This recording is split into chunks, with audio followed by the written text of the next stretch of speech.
we will return to the ground, to dust. That's the first death.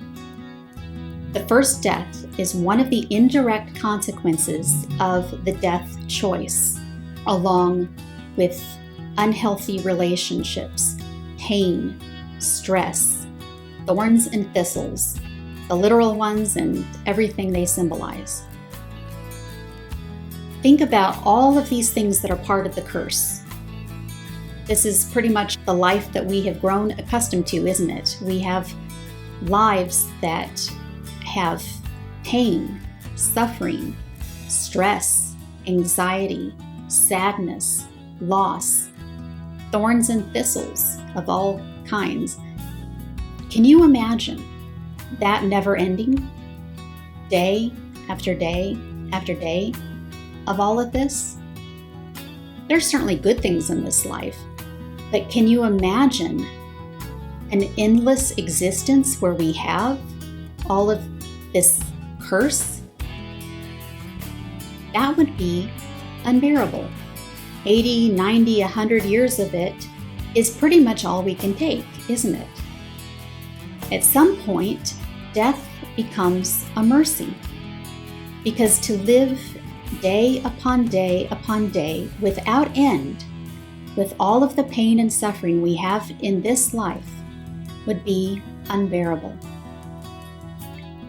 So when it comes to the question of why is there the first death, in the sense of what is the purpose of the first death, it's because we cannot live in this sinful, fallen world without end. It would be unbearable. When God made Adam and Eve leave the Garden of Eden and he blocked their way to the tree of life, it wasn't this punitive thing of, well, enough of that for you.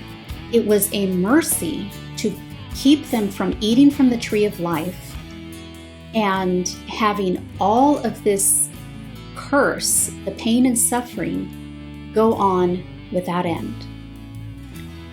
Now, back then, they did live longer lives than we do now. Lifespans change throughout history. Adam lived 930 years, and then he died. And I imagine there was something sweet and welcome about that. Because can you imagine living 930 years in this world of pain and suffering?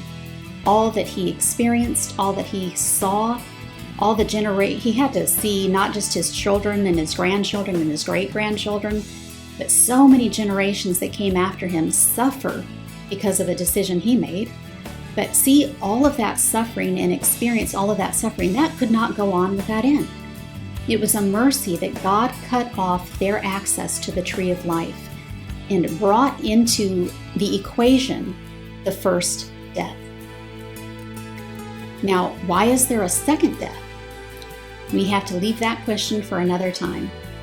But I hope that you're already thinking about why that might be the way God operates.